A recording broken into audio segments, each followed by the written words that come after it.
Stephen? Stephen? Come on, kid.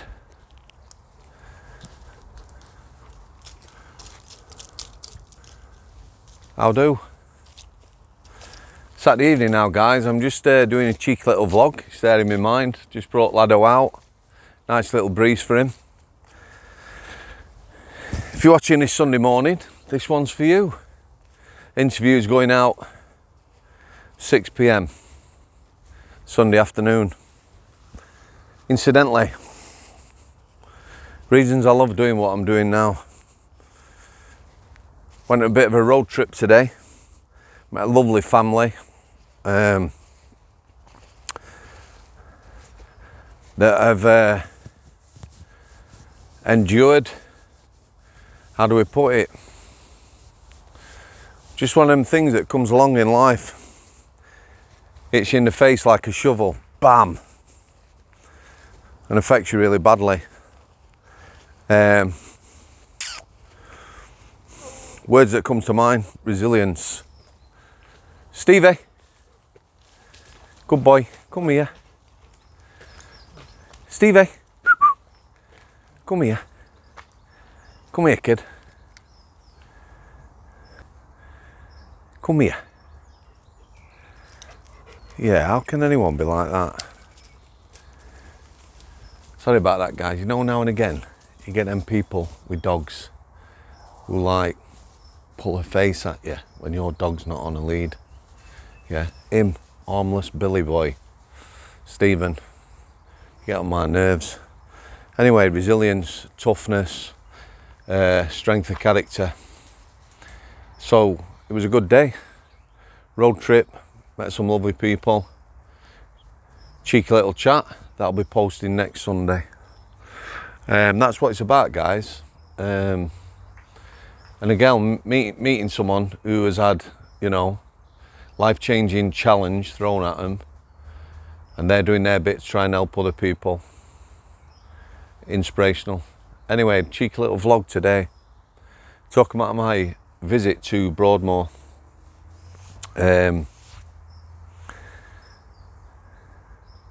Quite by chance, Stephen. It's quite by chance. I just done a little vlog about picking a lad up from Shrewsbury, Nick. Well, this Broadmoor trip was with the same SO. I'll tell you again. Straight talking. I always got on with him, me. You know, I was very straight talking in the prison service. I'd do my bit and I'd help people out. Somebody phoned up and asked for a favour. You know, they could count on me. I'd help them out, even to a detrimental effect on whatever I'm doing. You know, somebody wanted me to stay on or go on an escort at last minute or some after hours, then I'd do that. No, Stephen, come here.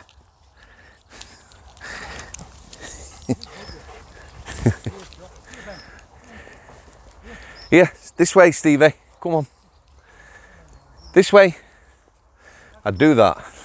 Towards the end, 2015, this senior officer phoned up the healthcare where I was working, and he asked me to do something. And I told him to stick it. On the other end of the phone, he went, what you been like that for? Yeah, so he's known me 11 years at Strangeways. He says, you're not like that. Why you been like that? I said, I'll tell you why. 2015, I'll vlog it. How Strangeways changed. Told him I'm just sick of it. Sick of getting put on. Lots of people weren't doing the job. Lots of people weren't stepping up to the mark. No, Stevie. Just let me sort him, guys. This guy's got a ball in his dog. Stephen, what's this? Come on.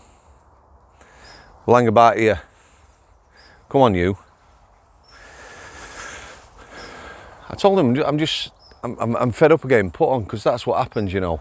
We know this, everyone knows this in work. If you do your bit or you'll help out, people always come to you, yeah? And my nan used to say, you're only as good as your last mistake. So here's me, 11 years knowing this guy, doing anything and everything. He knew that, and people knew the sort of officer I were. If I went on a wing, me, doing overtime, a lot of officers thought when they were on overtime it meant toss it off. Yeah? So they come to healthcare, they didn't want to do anything. Or elsewhere. Me, I'd do my bit and a bit more, I didn't mind. You know, I'd rather be up and about me than sat on my arse. I hated sitting on my arse. Any job I've had, that waiting around and doing nothing, I hated it. Plenty of prison officers. A good day for them would be sat on their arse, and there were plenty as well. But plenty of good ones too, let's not forget that. Anyway, I told him to sling it, but let's get to the point. So, Broadmoor, phone me up. Will you go on an escort? We need one. Broadmoor, we're going. I says, when's that? He says, tomorrow. I was on an early shift, me. I didn't do many early shifts. Early shifts, there, 6:30. Leaving the building, if you were lucky, at 12:15. It's going to be an all-dayer to Broadmoor. Reasonably early start, down there. He says it can take a while to transfer a prisoner, hand them over, and then back. So I says, all right, I'll do it. Out of interest, never been to Broadmoor, wondered what it was like. So this lad we were taking, Smithy. I'd seen him about, very strange looking.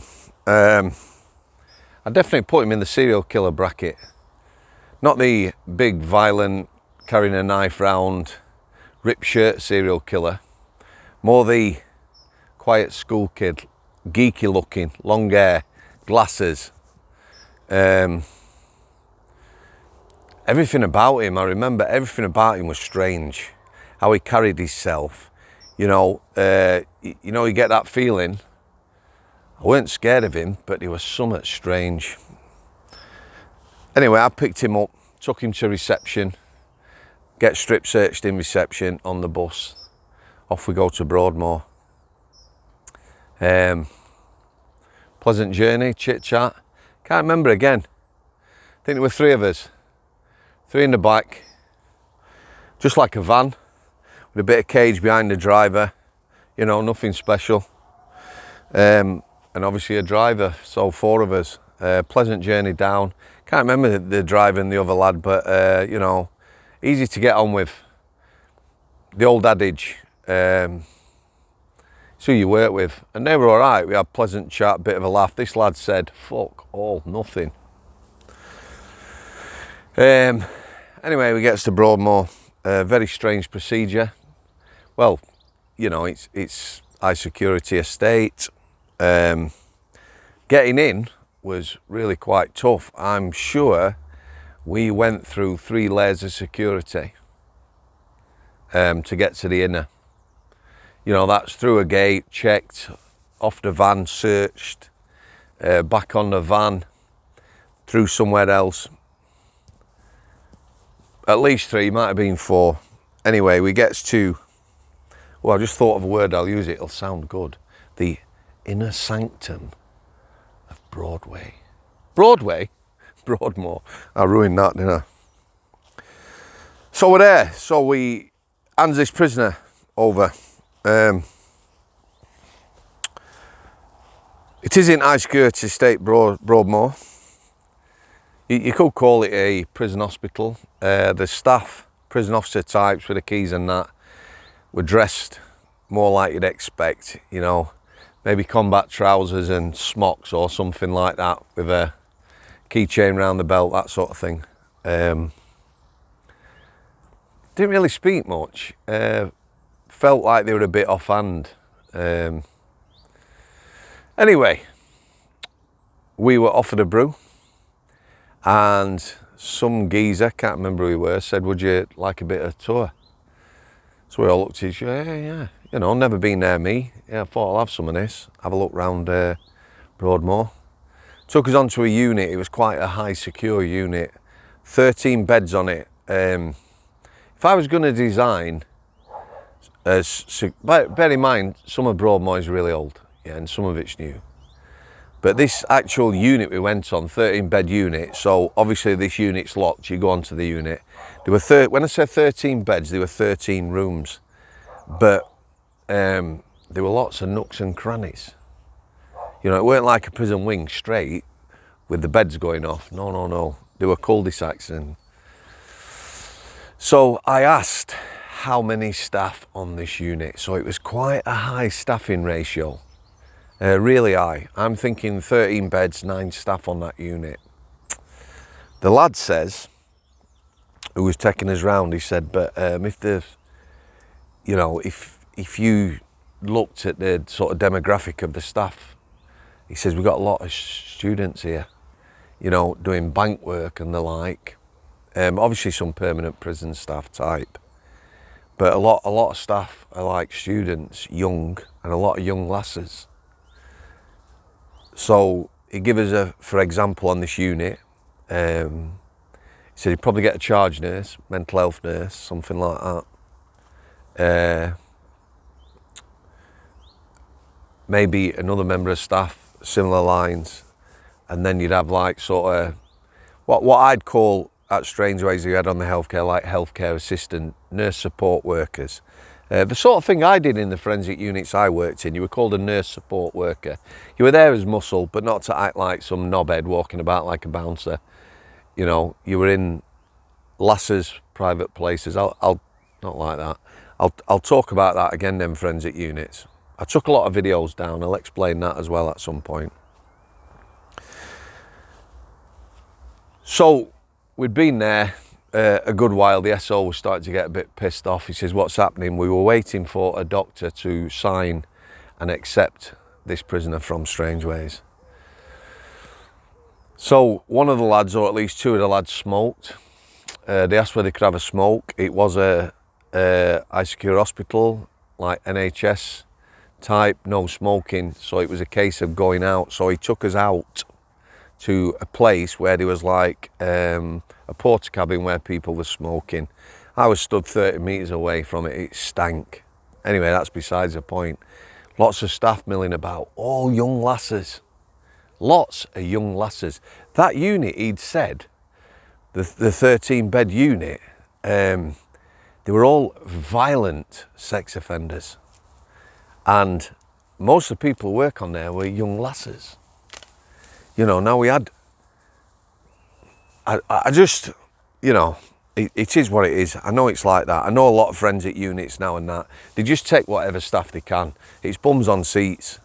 I know people who've been in forensic units, mental health units and that now, and it's bums on seats. They just get staff in, a lot of staff taking the money, they're not arsed. They get well paid, bank staff. You know, you might well be on £25 an hour, more than the staff that work on these units. Anyway, there were lots of staff, lots of young staff, lots of staff at uni, putting themselves through uni working there. You can't knock them for that, but a really, really dangerous place to be. Anyway, in the end, the SO had to kick off because we'd been there well over 2 hours. He says, I want this guy handing over, I want this signing, and I want us, you let us go. He says, and if you don't, I'm going to phone police. So you're thinking, what are you on about? You're in Broadmoor, what are you going to... He said, I will phone the police and tell him you're holding us hostage. He got really pissed off, and rightly so. Anyway, whoever this doctor were, Mr. Up himself, shall we say, 3 hours to get down and sign this paperwork, did what he did, and we were off, we were out. It was a worthwhile trip. I enjoyed having a look round. Grim really, staffing wise and that, but there you go. To finish this story, I will go back to Broadmoor to pick the same lad up a good few years later. I couldn't definitely say this lad was cured, changed, whatever treatment program he went through had worked. However, I noticed a marked difference. He knew I was. He says, you all right, boss? You brought... I says, I did bring you, yeah. Everything about him was different. His appearance was different. He'd lost some weight, which is unusual if you've been on medication, but he'd lost weight. He'd had his hair cut, but I don't mean that. He carried himself different. We had a conversation on the way back. You know, I was interested. I was asking him about stuff, treatment, medication, how it worked, everything like that. Super interesting conversation. And when he got back to the prison, I would have many more conversations with him. He was on the VP unit, I've told you about that, vulnerable prisoners, sex offenders and the like. He had never committed an offence, a sexual offence or anything like that. His issues were idolisations. He fantasised about doing things to people. One of them being, and I'm sure you'll know what I mean when I say this, making love to a lass via her eye socket. Yep, you just heard that right. When he went, I've told you, he was strange. Many conversations with this lad, Smith, when I got many, he was different. He was a different guy. You could see it. Everything about him was different. So did Broadmoor work for him? Yes, it did. Does it work for other people? I'm quite sure plenty of people go there and come back to prison because that's what can happen. You know, if you look at Charles Salvador, formerly Charles Bronson, you know, when he had periods of madness in his life, and went to places like Broadmoor when he was sectioned, yeah, he'd be heavily medicated there and that, and then he'd come back to prison. That's what people do. Lots go to mental health hospitals, forensic units, and come back to prison to finish the sentence. So a lot of people will go for whatever reason and come back. Meds might be the only thing that's changed. This lad definitely was a different person, very much so. Would he be safe out on the streets? We never know, do we? But it definitely changed him. Anyway, that's Broadmoor. So if you're watching this Sunday morning, this one's for you. 6 p.m. Sunday night. First interview for a while. That's going to continue Wednesdays, Sundays. Hopefully for a good time. Okay, guys. As you watch this, hope you've had a decent weekend. Take care of yourselves, and after meeting that lovely family today, believe me, you know, just helping one or two people, speaking to people, texting people, talking to people, it helps. All right, parting shot as always. He's been laid there patiently. I haven't brought his ball today. It's still warm. Don't want him knackering himself in.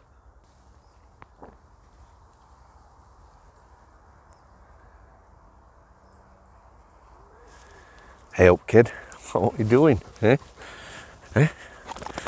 Hey, good boy. Yeah. Thanks for coming, guys. I'll see you.